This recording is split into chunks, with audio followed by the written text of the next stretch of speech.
Well, welcome back to the podcast, Conversations with Wesley and Tommy. The listener right now is probably like, "What? Wait, Wesley and Tommy? Yeah, these are both co-hosts. Yeah, it's Where's impossible. Jeff? I don't know. It's like the Wiggles. He's probably sleeping. Yeah, the podcast Conversations with Jeff Bucknam. Used to be. But yeah, we've changed. Not today. Not today. Dad's gone, and now we're just gonna go crazy. The teacher left the room. Yep. I'm throwing paper airplane. Yeah. So Conversation with Tommy and Wesley. Yep. I like how you flipped it, but it's fine. Wes and Tom. That's cool. Sorry, I just feel like we could do whatever we want now. There are no rules. T comes before W. You're right. Yep. Mm-hmm. Well. Yeah. So, welcome to the podcast. Yeah. Welcome. For those of you who are joining us. If this is your first time, I'm so sorry. This is tough. You might just skip. This is not our normal preamble ramble, but this is what we do before we have a conversation with someone, which we will. I was going to say that as the co-host. Oh, yeah. You want to say it? No, it's okay. We can say it together at the same time. Sure. I'm just kidding. No. So we're going to have a conversation with someone today because we believe everyone has a story. But before we do that, we always have a time where we talk about whatever we want. Usually you and Jeff. Yeah, or you and Jeff. Never us. This is the first time in 11 seasons that you and me are talking together. Yeah. So to let's each get other. To that conversation. So let's. So now we obviously talk a lot in person outside of this. I don't know if that's obvious, but we do. But we do. Yeah, we do. And I thought I was bringing a topic today to talk to Jeff about, but you know what? Hey, we're gonna talk about it. See ya. Because I feel like I have to talk about this. All right, let's hear it. So I've been on a diet. We've been talking about that forever. Unfortunately, people are probably so sick of hearing that. But I had a cheat day the other day. Yeah. Because I've started incorporating those into my life. Was that the one I was there for? I don't think so. We went to Cane's. I don't know if I'm. Yeah, no, sorry. Yeah. Oh, so I've had a couple of cheat days. All right. Couple of cheat days. And but the one I had the other day, because I love the taste of good food. Yeah. I feel like my life has consisted of bland chicken and broccoli and rice. Yeah. It's just been terrible. I don't love it. Why look good when you don't feel good? Yeah. Like, what's the point? So I need to once a week, once every 2 weeks, I need to go out there and, really live my life in regards to food. Yeah. So one time I thought, it would be a great idea to go to Taco Bell. Of course. Because I remember, I think I have fond memories of Taco Bell. Yeah, everyone does. And I'm like, man, cheesy gordita crunch. That sounds amazing. 5-layer beefy burrito. Yep. Also amazing. Crunchwrap Supreme. Yep. Soft shell taco. Of course. I remember, and I'm like, you know what? Not only is it good, tasty. Yep. It is a lot of calories. Sure. Okay, that's fine. That's fine. But also, it's cheap. Yeah. It's incredibly cheap. Under $10 for those 3 items, right? Used to be. So I get there. Yeah, this is the thing. So I get there, and I'm like, I'll have my normal order, and the person on the over the drive-through is like, yeah, that'll be $18.17, and I'm like, no, you got that wrong. I've ordered this same thing for like over a decade. In 2002, the South Taco was 79 cents. Back in my day, yeah, it was. I couldn't believe it. $18.17 for like 3 items. Crazy. At Taco Bell. But did it taste good? It did. Yeah. But you know what? I think it didn't taste as good.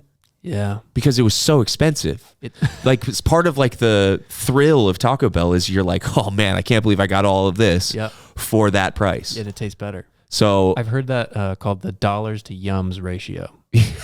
Okay. Yeah. Tell me more about the dollar to yum ratio. Well, you can rate things by it, but it also affects the taste. I think that's true. Yeah. So now I'm just sat there wondering, like, who is going to Taco Bell at this point? Pregnant women. Yeah, I would have to be like, I'm super craving this because I don't think, for real, like, I used to be a regular enjoyer of the Taco Bell. Right.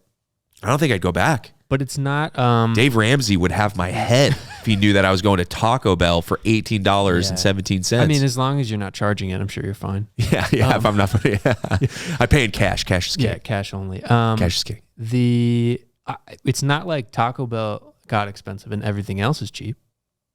Wendy's dollar menu is now a value menu. It's $2 and $3. Sure. McDonald's is $2 and $3. I used to, in college, I would get 2 hot and spicy McChickens and a large Dr. Pepper every day, and it was $3. Yeah. Now it's like 7, 8, 9, 10. Do you know what hasn't changed? So Wendy's has changed. Oh yeah. McDonald's has changed. Taco Bell has changed. The thing that has stayed the same. Christ Two love. things. Oh, sorry. Yeah, Christ. Yeah. God has stayed the same, and so is Chili's. Chili's 3 for me has been a consistent $10. Oh, sorry. Wait, what? Whoa. It used to be called 3 for $10. Now it's called 3 for me. Yeah. It's like 12. No, well, that depends what you get. Well, yeah, but it was called 3 for $10. And now it's 3 for me because it can change. Oh, okay. The moral of the story is that the Chili's 3 for me, 3 for $10. I've only ever known it 3 for me is cheaper than Taco Bell. Yeah, that's tough. Although you have to tip. I usually tip at Taco Bell though.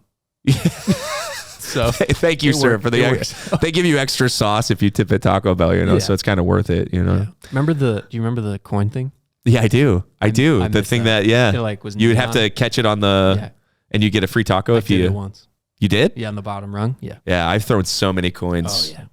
I want one of those. Into that. If we put that in the lobby, do you think that'd probably take care of the debt? Yeah. Yeah. For sure. Yeah, for sure. Why didn't we do that for sure? Either that thing or the one where it's like a giant funnel. Let's just have both. And you spin the quarter down and it just... They're just plastic. Yeah. We'll just get both. We'll just get both.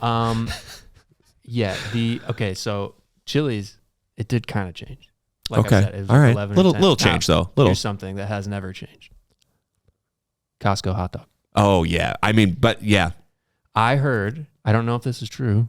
I heard that if they were trying, Tommy's thinking about Taco Bell right now. Just growled. Costco hot dog brought that out. No, I've heard that the owner, CEO, originator of Costco said it was $1.50. Yeah. And then some shareholders were like, let's change it. Yeah. And he said... Yeah, Jacob Costco. Yeah, the owner. Yeah. Jebediah Springfield. He said, if you change the price of the hot dog, I will kill you. Yeah. Except I think there's an explicative in there somewhere. Yeah. But yeah. So, I've heard that too. I think that's true. I hope it's true because that's awesome. Yeah.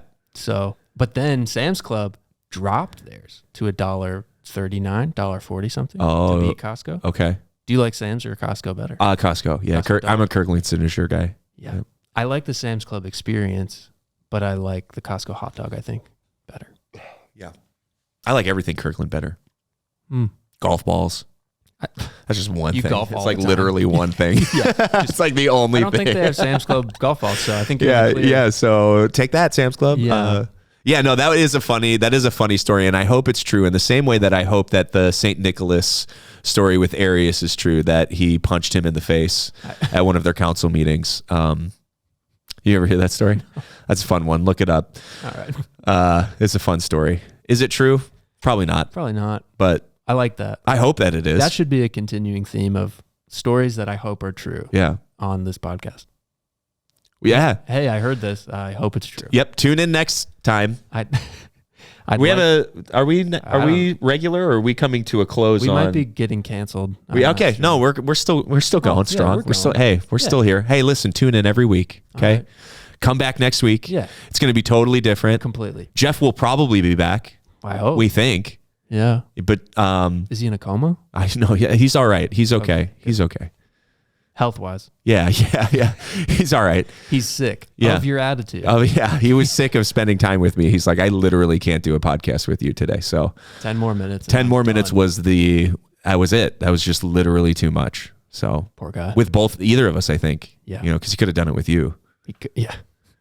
Or me. And he's like, no. He saw we were both here and he's like, I'm out. No. Well, speaking of being out. I don't know. How do you do that? Segue? Yeah, you're doing it. Let me just say this. Yeah. This is a bad moment for me. I'm just going to be real. I thought Segway was only the motorized vehicle. Oh, yeah. And that the word Segway came, that they were the same. They're spelled differently. I'm going to pretend that you knew that before and that you're smart. I hope you did. I did. I did not. So I literally pictured an actual segue. So when we were saying segue. Transitioning. Yeah. I mean, this was a couple years ago. Got it. I'm 14 now, so I think I was in the first grade. Anyways, today we have a conversation with Jeff VanderGiessen. He is sitting right over there, and you're going to talk to him because everybody has a story. We have a story. I have a story. I'm seeing how long I can make this this little outro. So we have conversations here, and it's so weird because I'm used to doing this part. Yeah, it's so. I mean, you could take it. No, you here. got it. That's fine. Well, we're gonna get into his story right now. Let's go. Let's go. Yeah, sure. All right. Cool.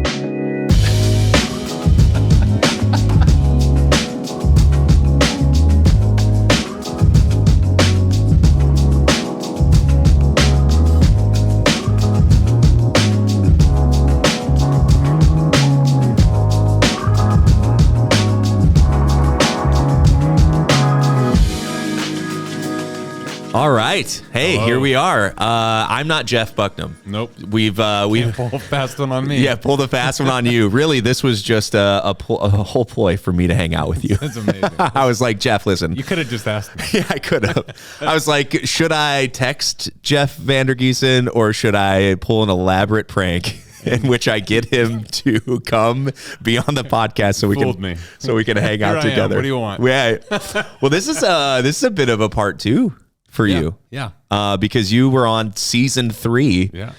A million years ago. A couple years ago. Possibly in this studio or the here. last one. It was No, here. we were here. Yeah. And I sat on that side of the table. yeah, you sat on this side. No, this is my side. I'm territorial. I'm just kidding. I didn't even think about like going over on that side. Yeah. But I feel like Jeff's, I mean, I'm Jeff. yeah, you're Jeff. He's Jeff. Yeah, you're Jeff. Pretty much He's the same. Jeff. That's We're both the from the Jeff side Northwest. of, yeah, that's the Jeff side of things. So, wow, I'm sure, how many years ago was it were you on the podcast?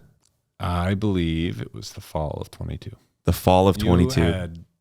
I think you had just done your marathon. Wow. Man, I assume you only did one. I only did one. Yeah. I only did one. Man, was that an experience.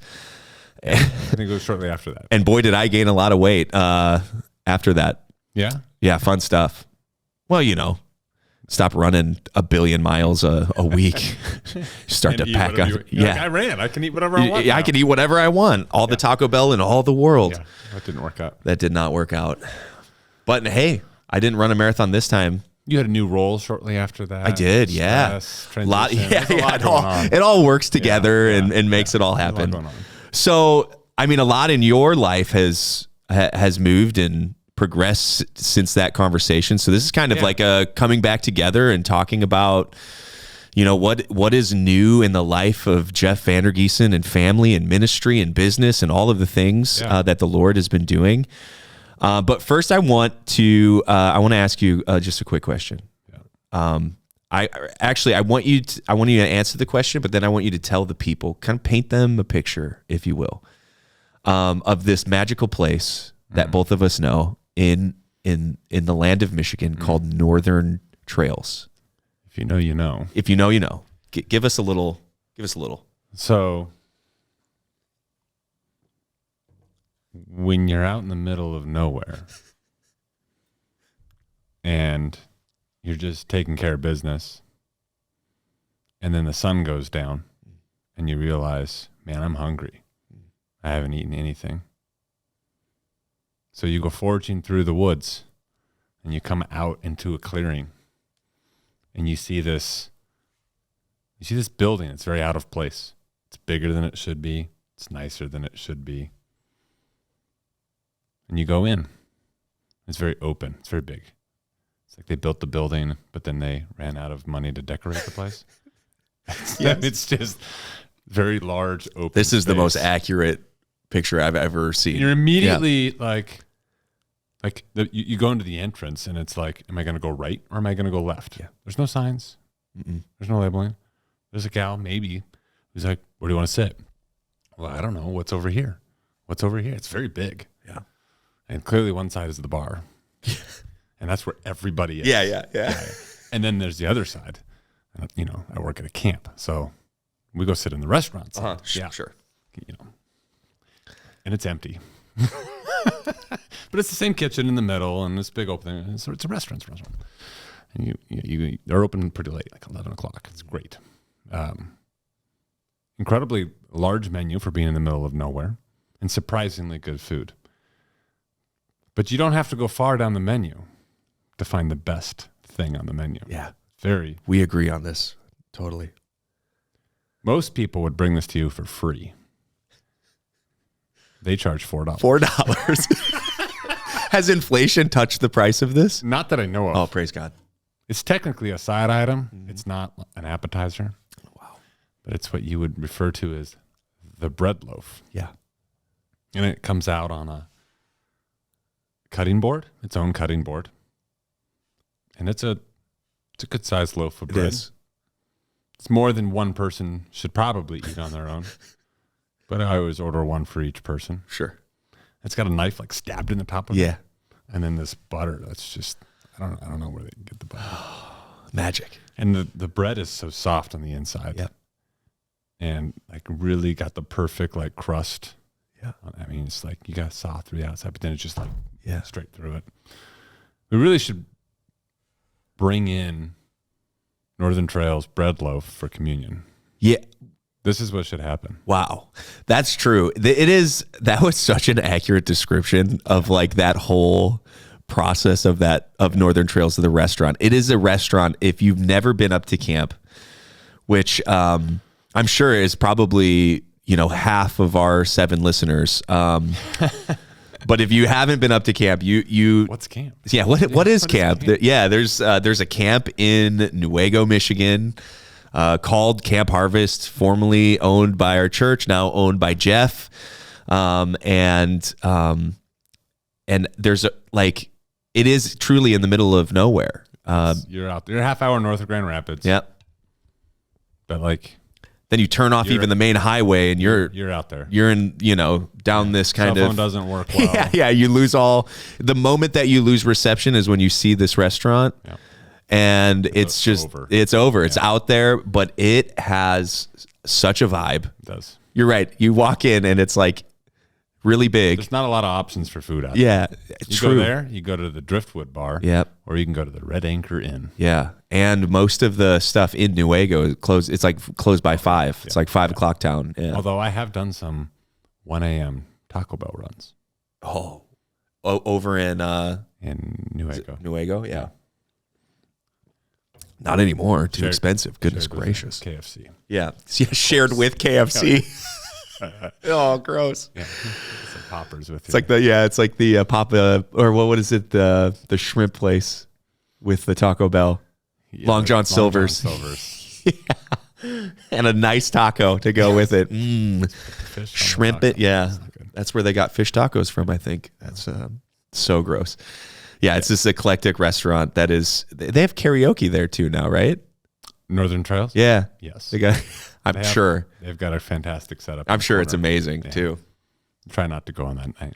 You're trying not to go on that night? You might ruin some things for you. I'll definitely sit in the restaurant side. Yeah, but if you ever find yourself in the Newaygo area and you need a place to go to Northern Trails. Even if you don't. Yeah.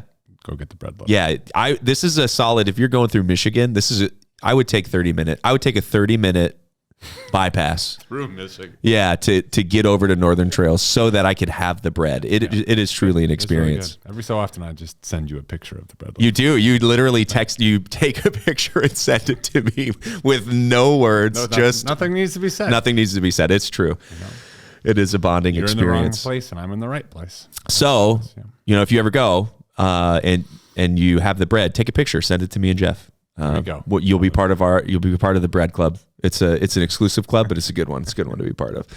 So, brother, you a lot has been happening in your life. So I think last time I was on here, we had just finished up our first summer. So we're gearing up for our 4th summer now of camp.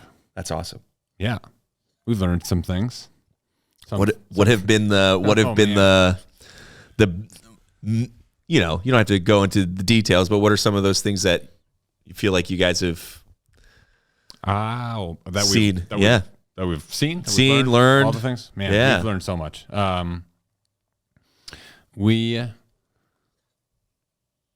Oh man, where do I even start? I think the joy of seeing kids put their phone in a box and just be at camp and see how God works, like that never gets old. Yep. Never gets old. It's awesome every year. And it's not like it gets better every year. It's the same thing. It's the same thing. More of the same thing. And I love it. It just doesn't get old. So, and most of the year you build up for the busy season of summer. We did just finish some winter camps. So you get like a little taste of it. Winter camps were great. We had 4 of them this year. And then this summer will be the first summer actually that we have the whole summer sold out. It'll be the first time it's been filled since COVID. Wow, amazing. So, harvest will be coming up a couple weeks in July. There's a couple other former fellowship churches that are coming up as well. So very neat. But yeah, I think the people we hire for summer staff, we've learned is very important. Yeah.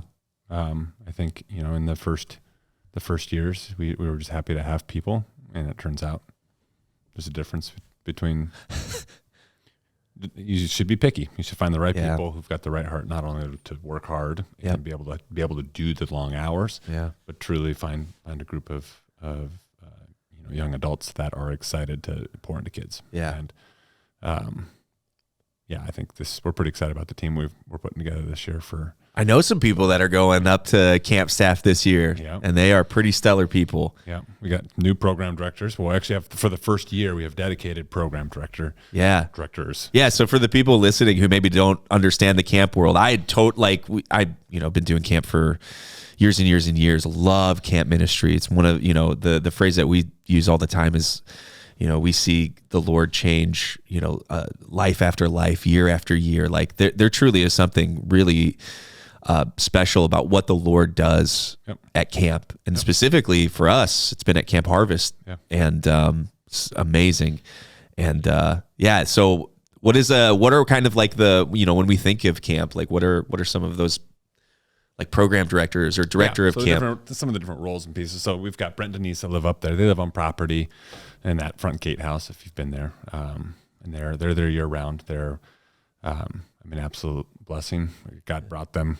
I don't know how we would be doing what we're doing without them. It's just absolutely God at work. They're tremendous. And so Brent does all the maintenance. He knows how to fix everything. He knows how to weld. He knows how to fix motors. He can do it all. So he's a licensed state electrical inspector. Wow. Okay. Literally all of it. Yeah, he knew everything. And he's the perfect camp maintenance guy. He also knows how to be crazy and have fun, It's important. Coaches bowling and softball, so like engaging kids in. Sorry, did you say coaches bowling? Yeah. And softball? Yeah. Wow. Yeah. It's just yeah. He's taking some lessons with him? He's taking some bowling? He gave me one lesson. Yeah? Yeah, I'm a much better bowler. Are you? Oh, yeah. You don't need a lot of pointers to get better when you're just throwing it randomly. I throw it harder than you. Like that's a bad strategy. Yeah. That's awesome. Yeah, and then his wife Denise is she manages the kitchen, all of our hospitality for both Camp Harvest and Stillwater. But yeah, they live on property. They're year round. And then we're actually in a transition right now with a camp director. We're currently looking for a new camp director. We won't have one. We won't have a full-time person this summer. It'll be kind of by committee in that role with people who just know what it takes to do that. But we have hired for the first time in the last couple of years, program director and camp director has been one role. So camp director builds relationships with the other churches. They're helping think through what's going to take to do camp. Yep. Kind of sell the camps. They work with the state, all the licensing, registrations. Which there is so much of. Oh my gosh. Yeah. Michigan's one of the most heavily it's one of the safest states to go to camp in. Yeah, sure. Well, you'd hope so. Yeah, praise the Lord. So but we've also had that person do the program director role, and it's a heavy lift. It's a lot of work for one person to do all that. And we don't really need a program director year round. We need someone who's going to come in and really do that in the summer, but we do need a camp director year round, just with all the work that's included with that role. So Brandon and Emma Treadway. Yeah. I think they're in this month's newsletter. Yeah. But they're coming on. They're like, I mean, they were born. Well, Emma was. Well, of the Stotts clan. Yeah, of the Stotts clan. Of the Born Stotts. and raised Yeah. here, and as you know, I think she's spent almost every summer up there in some capacity. Yep. And she's been in. I don't think she's done the program director role before, but she's been on camp staff several years. So, and that's where they met. Back. It's like the Christian fairy tale happening at camp, where Brandon and Emma, who are going to be the new program directors, Brandon was working at McDonald's in Lynchburg, Virginia, and one of the other guys who works at McDonald's is a longtime camp guy, and invited him, got him to come be summer staff. Yeah. So he came to summer staff, and he met his wife, which best is like decision he's ever made. Yeah, I mean, so like if that's not the Lord, like you know what I mean, like working at McDonald's in Lynchburg, Virginia. Led me to Camp Harvest, where I met my wife, and now they're married, and now they're going back and being the program director. Yeah. So they're going to both do it. Brandon and Emma together are going to kind of co-lead that, and we're thrilled to have their experience. We're thrilled to, they've been going through the interviews, so we still need a couple more summer staff. We're looking specifically for some young men. Okay, so if you're a young man listening to this, 24, or a young man's mom, get in their ear. We're looking for a couple of young men still for this summer. I think we've got all the girls. We've actually had to say no to a couple. Too many. Yep.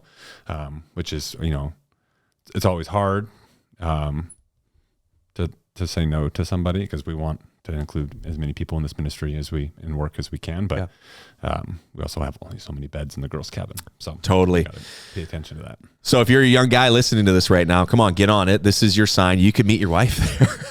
100%. I mean, it's a whole club. So yeah. This is tried and That's tested. the wrong reason to sign up. It is 100% the wrong reason. Please do not sign up for that reason. Sign up because of the reasons that we were talking about before, which is that you have a passion for and have a capacity to do the work that is ahead. It is great ministry. It's some of my favorite ministry that I've done in my life has been at camp. And also, I guess if you feel like, man, I maybe could do a camp director role, come talk to me. Listen, we're just going to be a recruiting. Live in Michigan. Yeah, you have to like. Not bad. That's not a bad deal. But you'll be close to Northern Trails. Trust me. This is worth it. I can include some bread loaves in the compensation package. Wow. I might sign up for that. Sorry. Yeah. Hey, Kelly, kids, we're going to Michigan. Weekly bread loaf allowance. Weekly bread loaf allowance. I might sell me. That's great. Yeah. No. This is. We could use this as a recruitment channel. I don't know who we're reaching. What the demographics of this are. Of like. Yeah. I'm hoping that young guys listen to it. If they're not, they better. There's really no reason to talk about Taco Bell. Yeah. Trying to get. I know, right? We're talking about the real important stuff here. Man. Yeah. My daughter can't stand it. Boys. I got 4 boys, 1 girl. Yes. Boys. And we drive past the Taco Bell between school and home. It's terrible. And is it like, is everyone like, we love Taco Bell? If mom doesn't have a plan for dinner communicated to dad, and dad has to pick up the kid from school, and we have to drive past the Taco Bell. I mean, it's a whole thing. Yeah. You're like, mortgage payment gone in one stop at Taco Bell. Yeah. Ravenous students. Yeah. Man. But we do the big box, you get like 10. Oh, that's true. That's probably somewhat more economical. Yeah. Thanks, Taco Bell, for making it possible for big families. That's amazing. But yeah, camp. We're excited for camp. Yeah. We're thrilled about the team that's coming together. We got a couple of learned girls coming up, Oh, yeah. All right. Dave, his girls, a couple of them are on the team this year. So there's JT's boys, Judah's on the team for this summer. So we've got star-studded staff. Yeah, it's going to be a good summer. We're super excited. So we got a full summer. We got lots of good groups coming through. We're thrilled about the staff that we have coming. We're getting the property ready. So this is the first nice week right now when we're recording this. We're out there trying to fertilize, till the ground, get it ready for some fertilizer here in the next couple of weeks. Yeah. Yeah. Now, what's that like for you guys, for you and your family? Do you kind of spend half your time up there, half your time here? What's that look like for you guys? Yeah, it's crazy. So we live in Palatine, right here by the Meadows campus. Kids all go to Palatine High School. And the timing of like when God had us start the nonprofit and take over this ministry was just interesting in that it did not fare well for just picking up and moving. We were like, we missed that by a couple of years, or we needed a couple more years to be able to truly be able to do that without it breaking all of the kids, friends, sports, everything. You get into junior high and high school, you're kind of, you're locked down for a few years. Yeah. Or if at all possible, you try to stay in one place.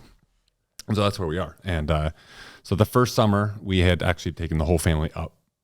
We didn't have Brent and Denise on the team at that time, so we lived in the gatehouse and we were there as a family for the whole summer. Yeah.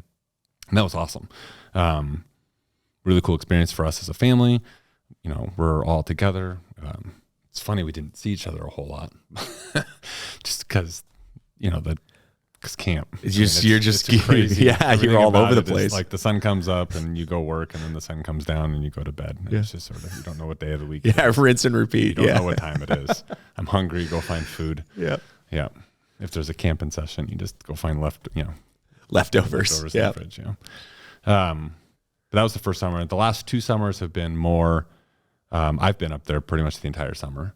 And then the family's been up for July, and then we go back and forth in June just to see each other. So Cassie last summer, I think she came up every weekend with whatever kids she could grab and bring with. So our oldest is off to college now. Yeah, he was actually summer staff last year. Yeah, wow. So off to college. That's wild. Yeah. Does it make you feel older? No. You're fine. Yeah, you're fine.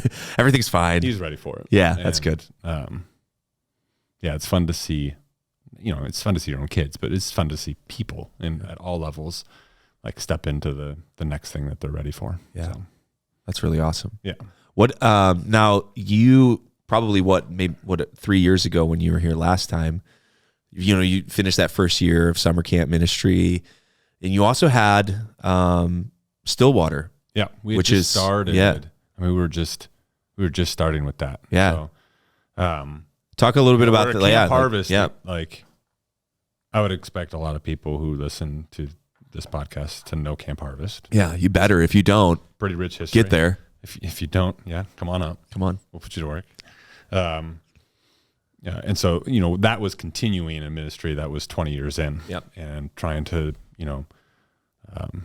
steward that well and pick up where you guys had left off. And I think we've done that pretty well. Yep. Definitely some bumps along the road, learning new things. It's all great. It's all great. Here we are. We're doing it. We love it. The other side of the property, there's a retreat, and I know that the staff had used that in the past some, and there was just starting to be some more use of that, but it largely just didn't get used a whole lot. And we'd built you guys had built a training center, and so that was, I think the idea was for more of the fellowship, like pastor training, to kind of take part there. And there was some stuff that happened there, but there was a few years where there was other things going on that we were dealing with, and not a whole lot going on up there, and that's okay. But we started a program, a ministry called Stillwater Reserve, which was focused to pastors, just serving pastors. So we saw so many pastors through COVID, like, just leave ministry altogether. Yeah. Turns out pastors didn't sign up to be doctors. Yeah. Public health officials. Yeah. I don't know. Turns out. And so, like, the fact that they had to do all these extra things and you couldn't make anyone happy. And it was just a very divisive time for a pastor to try and share the gospel. Yep. A lot of them just threw their hands in the air, towel in the ring, and said, "I'm out." And we saw so many people leave. And what is even more scary is the number of people who would leave if they could leave was like 80%. Yeah. It was a stupid number. Those like Pew Research So, Gallup polls, man, were crazy to watch during that season. So, God had laid on my wife and I's heart to do a pastor retreat of some kind. And we had no idea what that would look like. And so we had started volunteering. We'd actually ran a couple retreats up there just as volunteers. So when we took over the whole property, the opportunity to kind of lean in and do more of that became a goal of ours. So we've got it to about 300 pastors a year now that are coming through, and they're coming in groups of 10 to 15 at a time, and they're there for 4 or 5 days. And it's been really cool. There's something special when you take like-minded people from different places and you bring them together. It's like, I can relate to you because I know what you carry. I know the load you carry. I know the stress you're under. Yep. I know the ways that you're misunderstood or not seen, and because I am too. And when you put those people around a table together and you let them kind of just share with each other, like it's a cool way to see God work, because they naturally just encourage each other. Yeah. And so we built a big table for the lake house up there. Awesome. It's like you can fit 18 or 20 people around it. It's like I think 5 feet by 15 feet long. It was actually a Crystal Lake guy that donated all the wood for it. Oh, amazing. Yep. Us Crystal Lake people, just really top notch. There are some good ones up in Crystal Lake. Got some good ones. He had some leftover lumber from a project. And, really cool, thick stuff. And so we just glued and screwed a bunch of it together, sanded it all down, finished it up, put some legs on it. I mean, it's a beautiful big table. But a lot of our programs, different groups will have different, we'll have different content and stuff to it, but a lot of them are pretty relaxed. There's a lot of space for, all day, every day where you go, there's an agenda. Even on family vacation, it's like, what are we doing with the kids? And there's just not a lot of space. And so our goal is to create some space for these pastors to be able to just be quiet, maybe go for a walk. Yeah. Maybe go run up to the gun range and shoot some shotguns or ski around on some ATVs, but go fishing. I mean, whatever, take a nap, read, whatever they need. And but the one thing that we ask everybody is, hey, at dinner time, we're going to sit around this table, and dinner is 2 or 3 hours long.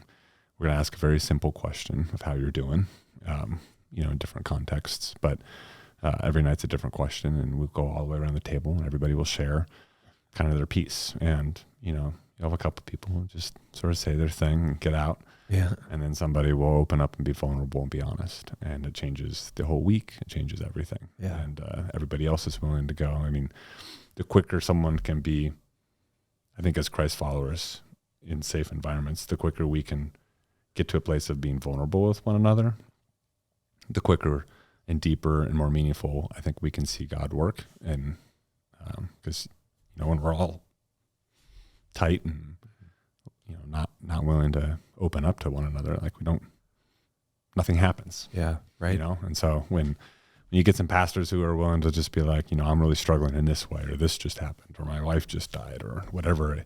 I mean, it's, it's heavy, but it's incredibly encouraging and cool. And the relationships that these guys now have, and they go home and, where they lead on every front, they have a tribe that, the way I like to put it is like, it's good to have a group of people you owe nothing to. Mm-hmm.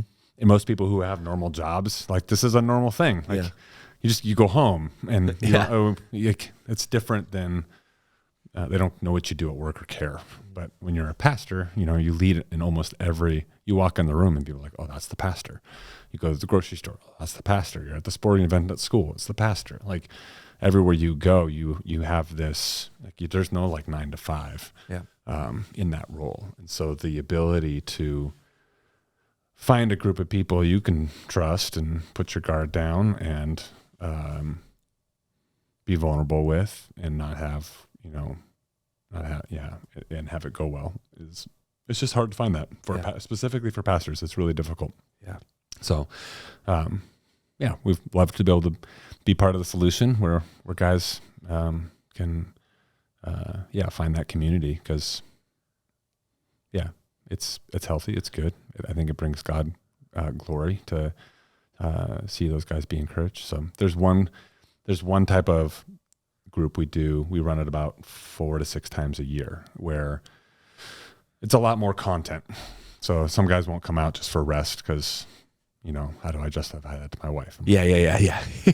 You do it one time. Yeah. Right. And you come back and she's like, yeah, go do that again. Yeah, go do that again. Yeah, please. I like you rested. There's a lot of guys who like, I can't wrap my head around just going and unplugging and like having fun with other pastors for a week. And I can understand that.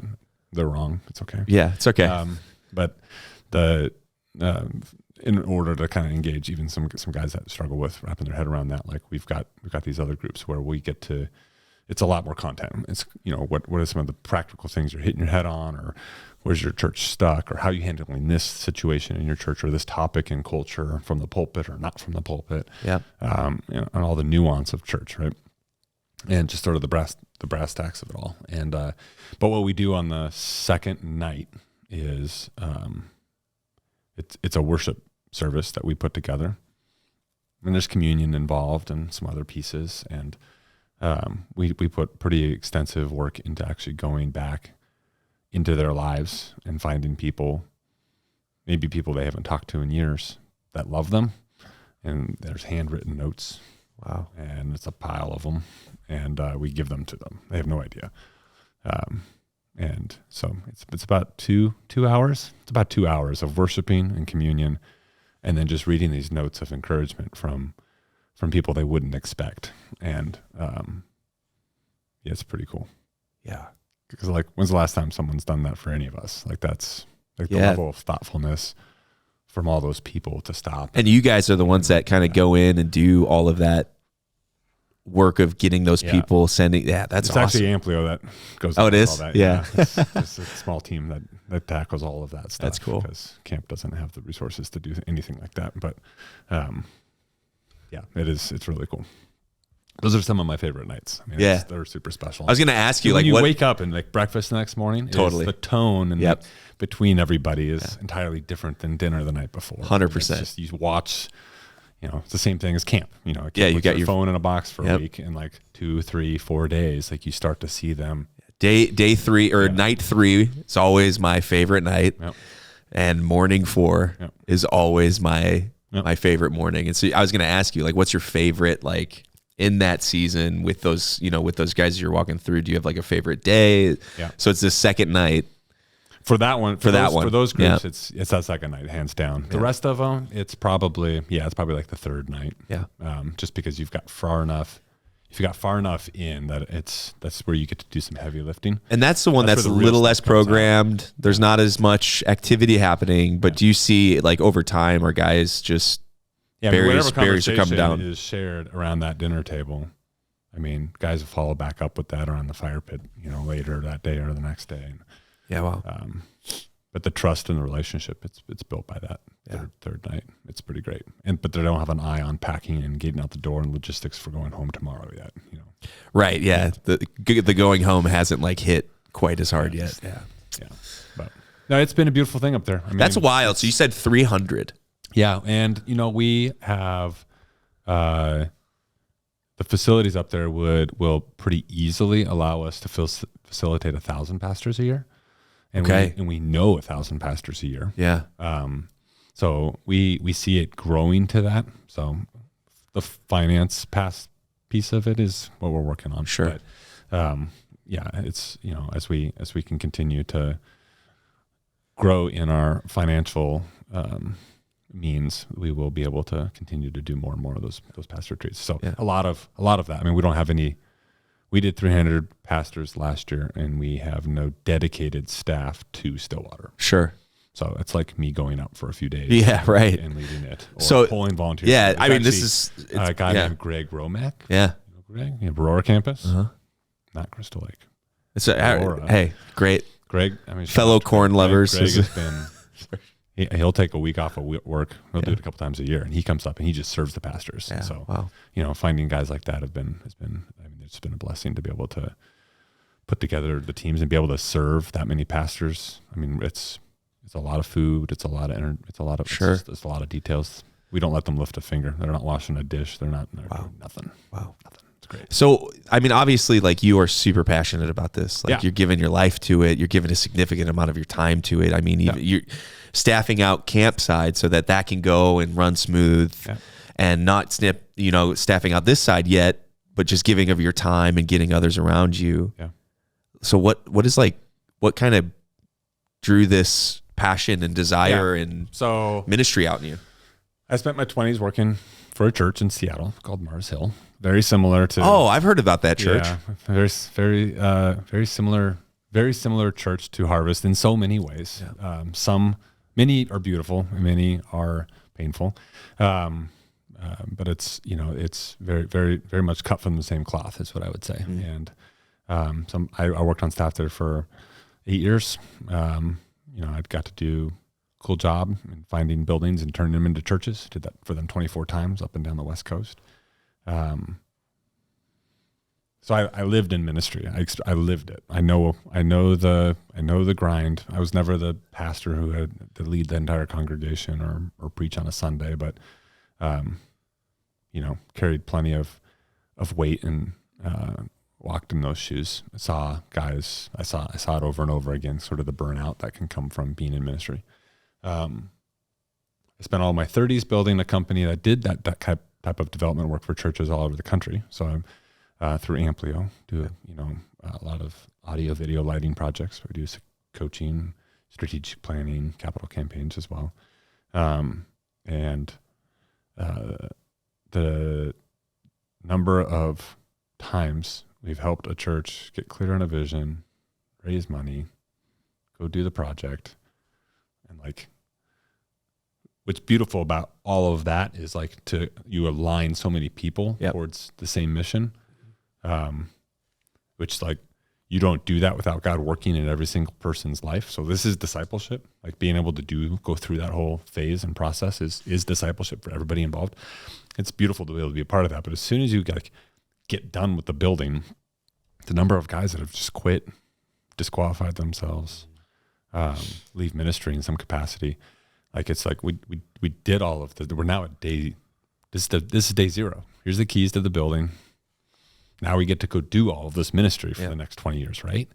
And then it's just over. And it's man, I grew really tired of helping churches take what I would say are the right next steps, only to end up upside down financially and without a leader. Yeah. And so the heart to kind of it's cool. I love that company. I love the team. I love the work we get to do through Amplio. It's great. Shout out Amplio. Yeah. But it's a business mind. It's a ministry minded business. Sure. Is what it is. The opportunity to get back onto sort of the nonprofit side of ministry and work a little bit more upstream in terms of just the soul care for pastors. And that's been, it's something that very clearly God called my wife and I to. Yeah. And you guys have been passionate about it for. He's opened up doors like crazy. We had never envisioned that what we're doing with Camp Harvest and Stillwater was what he had for us. Yeah. Because you guys were doing kind of similar work like this, but elsewhere, right?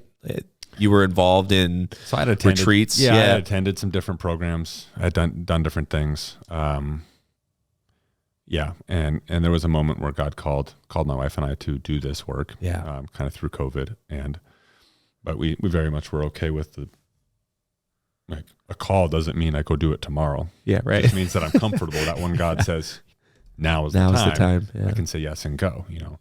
A couple different times, moving to Chicago was that for us. Adopting our youngest was that for us. Yeah. Taking on the behemoth known as Camp Harvest. Yeah, that was that. Yeah. Yeah.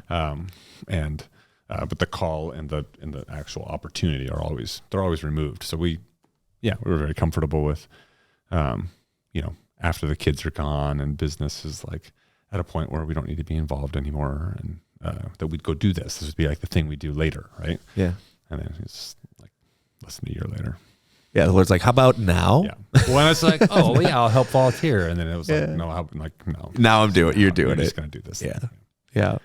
Yeah. How's that been for you, for the family? You guys feel it's been, this is, so I think if you looked at how much travel it's required, I've traveled for work for the last 15 years pretty regularly.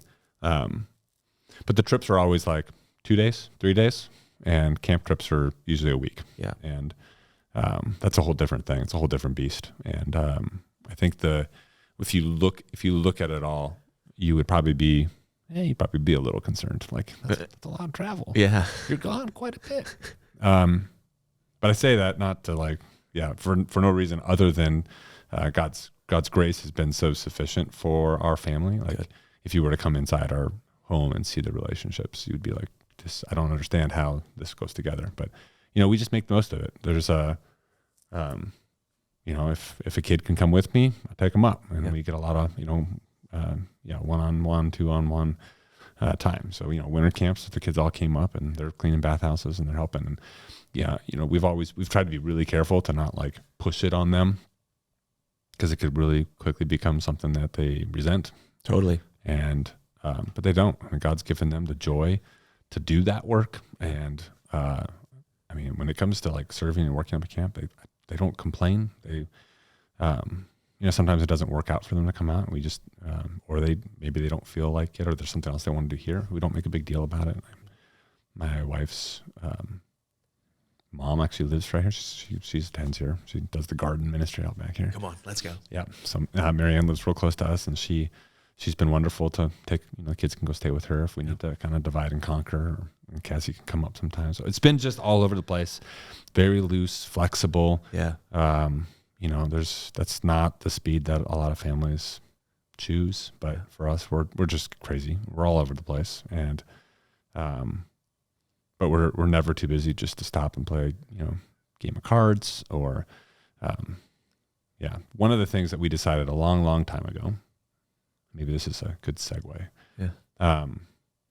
Was that like we acknowledged how crazy our lives were, and it has nothing to do with like our job. It has everything to do with how God wired us. We're just, my wife and I are both Enneagram 9s, which is all things to all people. I don't know. Oh, okay. It's like the people. Wait, what is 9? I used to know. I don't remember the terms anymore. It's hold on. Like, you keep going. I'll chirp in when I find it, because that's going to drive me crazy. Peacemaker. That's right. No, you're right. Yeah, that's right. It's peacemaker. All things to all people. Yeah. Yeah. Peacemaker. I put my own words to it, right? Shows understanding. But we're just very accommodating and flexible to each other and to others. And sometimes that can get us in trouble, but usually it gives us the grace for each other to be able to be good. But I think I'm an entrepreneur, and I've got my hands in a lot of things, more things than I should. I'm constantly looking at like, how can I figure out how to do less? Yeah. Somehow I just end up with doing more. But there's, we knew this before when the kids were younger, and we have 5 kids inside 6 years. And so we sat down and we're like, it's going so fast. It's going to be over. Like we started young with our kids. Yeah. So I'll be 48 when my youngest of 5 graduates high school. 47. Wow. Yeah. Okay. Yeah. I mean, we had all done. Yeah. So that's the dream. All to say, we'll be very young, and we'll already have been through this whole child rearing. I don't know if it's a dream. It's a thing. It's a thing. Yeah. It's a beautiful thing for us. I'm excited for it. I like it, but it's not the right play for most people. I wouldn't necessarily recommend it. Yeah. Getting married at 22 and having 5 kids in the next 6 years. Bam. So that's just it's a thing. I think that we just didn't want to miss out on the kids. So the opportunity to think through, what was the next 10 years of raising kids, and before they're off with their own families, what would that look like? And so we had, we sat down and said, hey, we're going to do these trips with our kids, 13 trip and a 16 trip. That's awesome. And now, my oldest is 19. I've done all the 13 trips. We finished the last 13 trip last week. And then the 16 trip. So 13 trip is like dad and the boy, Cassie, my wife, took Ari up to the Smoky Mountains, and it's a week hiking in the national parks type of thing. Yeah. Lots of conversations, intentional one-on-one, building those relationships, just so that when we're going all over the place, we don't miss each other. We don't not have the relationship. We're not prioritizing something else. It just isn't the normal 9 to 5. we're home every night together. We're all over the place, and we make the most of everything. I don't know. Which is so awesome that you guys are able to do that despite the crazy pulls in every single direction. I remember our conversation even about you, like, all right, I think this is a possibility, and all right, we're gonna do. I remember thinking that's like another thing on top of the like 7 other things that he's, So how?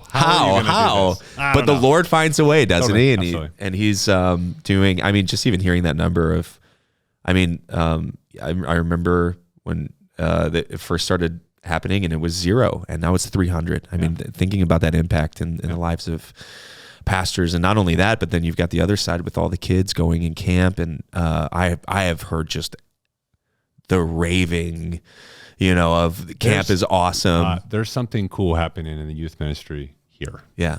So like, we get to do lots of different churches throughout the year, throughout the summer.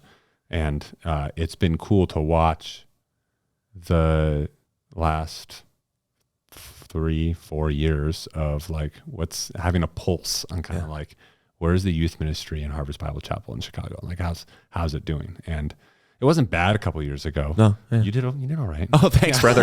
Yeah, no, you're like, it was the worst. No, it wasn't bad. It was great. But like the last couple of years, like what's been building and the passion, and the kids, it's their faith, and you've got a core of that's just hungry for God in a way that like it's our favorite week of camp. I mean, I don't even like. Come on, it's our favorite week of camp is when. Dare we say a little resurgence happening in the youth of our? It's awesome of our area. Yeah, it's super. I would be encouraged. Like, so it's for really, those, really cool to see that. Yeah, no, praise the Lord, man. That is an encouraging thing, and love our students. For them, what is your? Maybe this is the. I think are we? I don't know. I've never done this before, Jeff. This is actually my first interview. They haven't turned us off yet. Yeah, they haven't turned us off. But I don't know how long this goes, but I would imagine. Yep. All right. So I'm going to ask you one more question. Yep. So first off, just praise the Lord for all the ministry that's happening up at camp and in your life and in your family. Praise the Lord for you guys for stepping into that and not only hearing the call from the Lord, but having the faith to step into that call and to do the work that you guys are doing. It's remarkable. It's so needed, and it is. I know in especially the camp side, but also the Stillwater side is blessing so many people. Yeah. So, non-serious question as our last question, because of course, what is your favorite Camp Harvest meal? Do you have one? You got to pick one. Actually, you got to pick a favorite Camp Harvest meal. Can I tell you mine while you're thinking? Sure.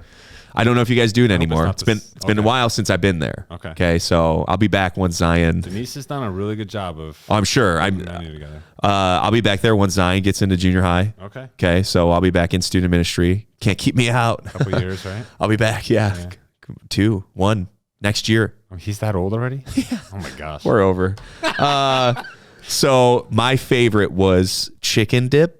I don't know if you remember that one. If that was before your time, it was like a chicken, you dip it? But it was like it was like a noodle chicken and dumpling. Yeah, we don't do that. I don't know. And they called it chicken dip, and the students would yell in the cafeteria, and they would bang.